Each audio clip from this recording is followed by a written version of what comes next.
क्या आपने कभी सोचा है कि भगवान का ऐसा रूप भी हो सकता है जिसके हाथ पैर अधूरे हों, फिर भी पूरी दुनिया उसे पूर्ण मानकर पूजती हो?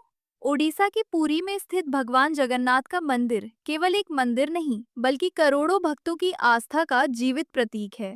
कहते हैं कि इस अद्भुत रूप के पीछे एक रहस्यमयी कथा छिपी है। एक राजा की अटूट भक्ति, समुद्र से बहकर आई दिव्य लकड़ी और एक रहस्यमय कारीगर जो कोई साधारण मनुष्य नहीं था। उसी दिव्य लीला से जन्म हुआ भगवान जगन्नाथ के उस रूप का जिसे आज पूरा संसार श्रद्धा से नमन करता है।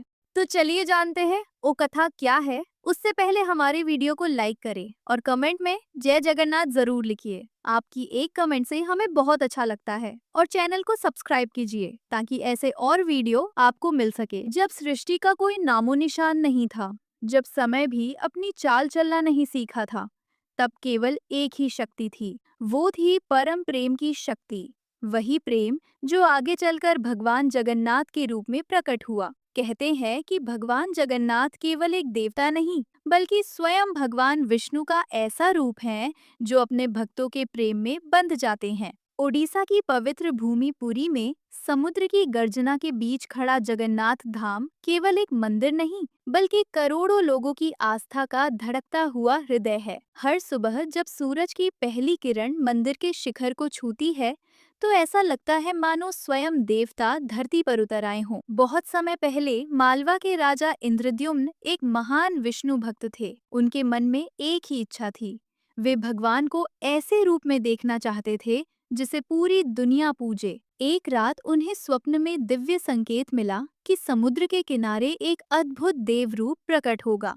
राजा तुरंत अपनी सेना और विद्वानों के साथ पुरी की ओर चल पड़े। समुद्र किनारे पहुंचकर उन्होंने तपस्या शुरू की। दिन बीतते गए, महीने बीत गए, लेकिन राजा अडिग रहे। आखिरकार एक दिन समुद्र की लहरों के बीच एक विशाल दिव्य लकड़ी का दंड बहता हुआ किनारे आ लगा। वो कोई साधारण लकड़ी नहीं थी, उससे अद्भुत सुगंध निकल रही थी और उसके आसपास एक अलौकिक प्रकाश था। तभी आकाशवाणी हुई कि इसी पवित्र लकड़ी से भगवान का रूप बनाया जाएगा। लेकिन शर्त ये थी कि मूर्ति बनाने वाला कारीगर अकेले बंद कमरे में काम करेगा और जब तक काम पूरा ना हो जाए कोई दरवाजा नहीं खोलेगा। कुछ ही समय बाद एक वृद्ध कारीगर स्वयं राजा के पास आया। उसकी आंखों में अजीब सा तेज था। उसने कहा कि वो मूर्ति बना सकता है, लेकिन वही शर्त रखी जो आकाशवाणी में कही गई थी। राजा मान गए। दरवाजा बंद हुआ और भीतर से केवल औजारों की हल्की आवाज आने लगी। कई दिन बीत गए, फिर हफ्ते, फिर महीना। अचानक एक दिन आवाज आना बंद हो गई। रानी चिंतित हो गईं। उन्हें लगा कि कहीं कारीगर को कुछ हो न गया हो। उन्होंने राजा से दरवाजा खोलने की विनती की। राजा दुविधा में थे, लेकिन अंततः उन्होंने दरवाजा खुलवा दिया। दरवाजा खुलते ही जो दृश्य सामने था, उसे देखकर सभी स्तब्ध रह गए। अंदर 3 दिव्य मूर्तियां थीं, भगवान जगन्नाथ, बलभद्र और सुभद्रा। लेकिन उनके हाथ पैर अधूरे थे और कारीगर कहीं दिखाई नहीं दे रहा था। तभी आकाशवाणी हुई, मैं स्वयं विश्वकर्मा था। तुमने अधीर होकर दरवाजा खोल दिया, इसलिए मूर्तियां अधूरी रह गईं। लेकिन यही रूप अब संसार में पूजित होगा, क्योंकि भगवान अपने भक्तों के प्रेम के आगे पूर्णता की परवाह नहीं करते। उस दिन से भगवान जगन्नाथ का यही अद्भुत रूप संसार में पूजित होने लगा। एक ऐसा रूप जिसमें भगवान स्वयं अपने भक्तों के प्रेम में बंधे दिखाई देते हैं। कहते हैं कि जो भी सच्चे मन से जगन्नाथ धाम जाता है, वो खाली हाथ नहीं लौटता, क्योंकि वहां भगवान राजा नहीं, बल्कि अपने भक्तों के सखा बनकर रहते हैं। राजा इंद्रद्युम्न उस दिव्य आकाशवाणी को सुनकर भूमि पर गिर पड़े। उनकी आंखों से अश्रु बह रहे थे, पर उन आंसुओं में दुख नहीं, बल्कि ऐसा प्रेम था जिसे शब्दों में बांध पाना असंभव था। उन्हें समझ आ गया कि भगवान स्वयं उनके सामने प्रकट हुए थे और अब उसी रूप में सदापुरी धाम में विराजमान रहेंगे। मंदिर के निर्माण का कार्य तुरंत आरंभ हुआ। कहते हैं कि देवताओं ने भी अदृश्य रूप से आकर इस कार्य में सहायता की। विशाल पत्थरों को ऐसे उठाया गया जैसे वे रुई के बने हों। जब मंदिर का शिखर तैयार हुआ तो उसकी ऊंचाई देखकर लोगों को विश्वास ही नहीं हुआ कि ये मानवों द्वारा बनाया गया है।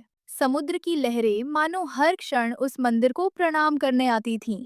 समय बीतता गया और भगवान जगन्नाथ की महिमा चारों दिशाओं में फैलने लगी। दूर दूर से भक्त आने लगे। कोई धन मांगने आता, कोई संतान, कोई शांति। पर जो भी आता, लौटते समय उसके चेहरे पर एक अलग ही प्रकाश होता, जैसे किसी ने उसके हृदय का बोझ अपने ऊपर ले लिया हो। एक दिन एक वृद्ध भक्त मंदिर के द्वार पर बैठा रो रहा था। उसके पास न धन था, न परिवार, न कोई सहारा। उसने कहा, हे प्रभु, यदि आप सच में सबके हैं, तो आज मुझे अपने होने का एहसास करा दीजिए। उसी रात उसे स्वप्न में भगवान के दर्शन हुए। भगवान ने मुस्कुराकर कहा, मैं कभी किसी को अकेला नहीं छोड़ता। सुबह जब वह जागा, तो मंदिर के पुजारियों ने उसे महाप्रसाद दिया और रहने की जगह भी। उस दिन से वह वही सेवा करने लगा। लोग कहते हैं कि उसके चेहरे की शांति देखकर लगता था मानो उसने स्वयं भगवान को पा लिया हो। पुरी का महाप्रसाद भी एक चमत्कार से कम नहीं माना जाता। मिट्टी के 7 बर्तनों में एक साथ पकाया जाने वाला भोजन ऊपर से नीचे तक समान रूप से पक जाता है, जबकि आग केवल नीचे होती है।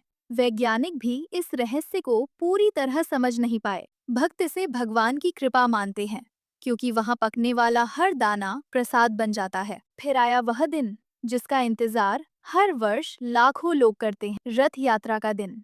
जब भगवान जगन्नाथ, बलभद्र और सुभद्रा अपने भव्य रथों पर सवार होकर नगर भ्रमण के लिए निकलते हैं, तो ऐसा लगता है मानो स्वयं ब्रह्मांड चल पड़ा हो। सड़कों पर मानवों का सागर उमड़ पड़ता है। कोई रस्सी खींच रहा होता है, कोई नाच रहा होता है, कोई रोते हुए प्रभु का नाम ले रहा होता है।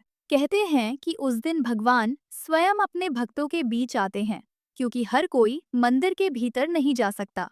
लेकिन रथ यात्रा में भगवान किसी से भेदभाव नहीं करते। अमीर गरीब, राजा रंक, सभी एक ही रस्सी पकड़कर रथ खींचते हैं। उस क्षण कोई बड़ा या छोटा नहीं रहता, केवल भक्त और भगवान का संबंध रह जाता है। एक बार एक छोटे बालक ने भीड़ में खड़े होकर मन ही मन कहा, प्रभु, मैं आपको छूना चाहता हूँ, पर मैं बहुत छोटा हूँ।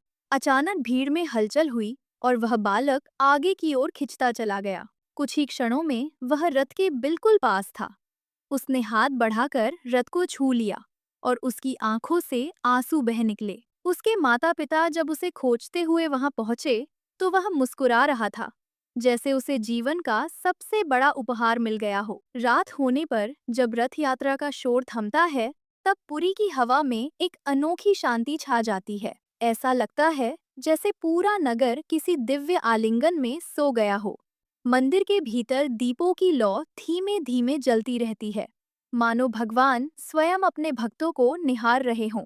कहते हैं कि जगन्नाथ केवल पत्थर या लकड़ी की मूर्ति नहीं है, वे जीवंत हैं, सांस लेते हैं, महसूस करते हैं और अपने भक्तों की हर पुकार सुनते हैं। जो उन्हें सच्चे मन से पुकारता है, उसके जीवन में किसी न किसी रूप में चमत्कार अवश्य होता है।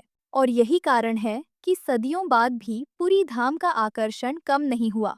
वहां जाने वाला हर व्यक्ति यह महसूस करता है कि वह किसी साधारण स्थान पर नहीं, बल्कि उस द्वार पर खड़ा है जहां धरती और स्वर्ग एक दूसरे को स्पर्श करते हैं। कहते हैं कि जब भी संसार में अंधकार बढ़ता है, भगवान जगन्नाथ किसी न किसी रूप में अपने भक्तों को संकेत देते हैं कि वे अभी भी उनके साथ हैं, क्योंकि जगन्नाथ का अर्थ ही है जगत के नाथ, पूरे ब्रह्मांड के स्वामी और हर हृदय में बसने वाले सखा। उनकी बड़ी बड़ी आंखें केवल देखती नहीं, बल्कि हर भक्त के दुख को अपने भीतर समेट लेती हैं। उनकी मुस्कान केवल मुस्कान नहीं, बल्कि वह वचन है कि चाहे कुछ भी हो जाए, भगवान अपने भक्तों का साथ कभी नहीं छोड़ते। और शायद यही कारण है कि जब कोई पहली बार जगन्नाथ जी के सामने खड़ा होता है, तो उसके मन में कोई इच्छा नहीं बचती, केवल एक भावना रह जाती है, प्रभु, बस आप मिल गए, अब सब मिल गया। पूरी की पवित्र रात धीरे धीरे बीत रही थी। समुद्र की लहरें मंदिर के चरणों को छूकर लौट जाती, मानो वे भी भगवान के दर्शन कर धन्य हो रही हों। उसी समय मंदिर के भीतर एक ऐसी परंपरा निभाई जा रही थी जिसे बहुत कम लोग जानते हैं, भगवान को विश्राम देने की परंपरा। कहा जाता है कि जगन्नाथ जी को केवल पूजा ही नहीं, बल्कि एक जीवित राजा की तरह सेवा दी जाती है। उनके सोने, जागने, भोजन करने, वस्त्र बदलने, सबका समय निश्चित है। एक बार एक नवयुवक पुजारी को यह सेवा मिली। वह भीतर से घबराया हुआ था, क्योंकि उसे लग रहा था कि क्या वह इतने महान कार्य के योग्य है। जब वह भगवान के कक्ष में पहुंचा तो उसने देखा कि दीपक की लौ अपने आप तेज हो गई है और पूरे कक्ष में एक मधुर सुगंध फैल गई है।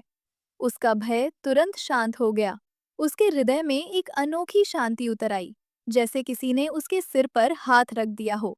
उस दिन उसे महसूस हुआ कि भगवान केवल पूजे जाने वाले देव नहीं, बल्कि अपने सेवकों का साहस भी बनते हैं। समय के साथ साथ भगवान की महिमा और भी फैलती गई। दूर देशों के यात्री भी पुरी आने लगे। उनमें से एक साधु था जिसने जीवन भर कई तीर्थ किए थे, लेकिन उसे कहीं संतोष नहीं मिला। जब वह जगन्नाथ धाम पहुंचा तो उसने जैसे ही भगवान की विशाल आंखों की ओर देखा, वह फूट फूट कर रो पड़ा। लोगों ने पूछा, आप क्यों रो रहे हैं? उसने कहा, मैंने पहली बार किसी ऐसे भगवान को देखा है जो मुझे देख रहे हैं, केवल मैं ही उन्हें नहीं देख रहा। कहते हैं कि भगवान की वही दृष्टि हर उस व्यक्ति को बदल देती है जो सच्चे मन से उनके सामने खड़ा होता है, क्योंकि वह दृष्टि दंड देने वाली नहीं, बल्कि अपनाने वाली है। एक और कथा प्रसिद्ध है, एक गरीब महिला की, जो हर दिन मंदिर के बाहर बैठकर केवल एक सूखी रोटी भगवान के नाम पर रखती थी। उसके पास देने के लिए कुछ और नहीं था। एक दिन वह बहुत बीमार हो गई और मंदिर नहीं आ सकी। उसी रात मंदिर के मुख्य पुजारी को स्वप्न हुआ कि भगवान ने कहा, आज मुझे भूख लगी है, मेरी वह भक्त नहीं आई। पुजारी तुरंत उस महिला के घर पहुंचे और उसे महाप्रसाद दिया। महिला की आंखों से आंसू बह निकले। उसे समझ आ गया कि भगवान ने उसकी छोटी सी भेंट को भी स्वीकार किया है। पुरी में एक और रहस्य की चर्चा होती है। मंदिर के ऊपर लगा ध्वज हमेशा हवा के विपरीत दिशा में लहराता है। लोग इसे भगवान की शक्ति का संकेत मानते हैं, जैसे वे बता रहे हों कि उनके लिए प्रकृति के नियम भी बंधन नहीं है। दिन बीतते गए, युग बदलते गए, राजाओं का समय गया, पर जगन्नाथ धाम की आस्था कभी कम नहीं हुई। आक्रमण हुए, कठिन समय आए, लेकिन हर बार किसी न किसी चमत्कार ने मंदिर की रक्षा की। लोगों का विश्वास और भी गहरा होता गया कि स्वयं भगवान अपने धाम की रक्षा करते हैं। कहते हैं कि जब भी कोई भक्त अत्यंत दुख में भगवान को पुकारता है, तो पुरी की दिशा से एक अदृश्य शक्ति उसकी सहायता के लिए निकल पड़ती है। कई लोगों ने अपने जीवन में ऐसे अनुभव किए हैं जिन्हें वे शब्दों में नहीं समझा पाए, लेकिन उन्हें पूरा विश्वास है कि वह सहायता जगन्नाथ जी की ही थी। एक वृद्ध संत कहा करते थे, जगन्नाथ को पाने के लिए बड़े यज्ञ या कठिन तपस्या की आवश्यकता नहीं, केवल एक सच्चा हृदय चाहिए। शायद यही कारण है कि वहां जाने वाला हर व्यक्ति अपने भीतर कुछ बदलता हुआ महसूस करता है। जब सूर्योदय होता है और मंदिर के शिखर पर सुनहरी किरणें पड़ती हैं, तो ऐसा लगता है मानो भगवान स्वयं मुस्कुराकर कह रहे हों, मैं यही हूँ, हमेशा से, हमेशा के लिए। और जो एक बार उस मुस्कान को महसूस कर लेता है, उसके लिए जीवन पहले जैसा नहीं रहता। उसके भीतर एक दीप जल जाता है जो हर अंधकार में रास्ता दिखाता है।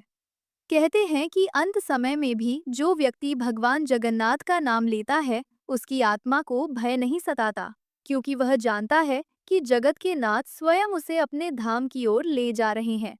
इसी विश्वास के साथ सदियों से लाखों लोग पुरी की ओर चलते आए हैं, कोई पैदल, कोई आंसुओं के सहारे, कोई गीत गाते हुए, लेकिन सभी के हृदय में एक ही पुकार होती है, हे प्रभु, हमें भी अपने प्रेम में स्थान दे दीजिए।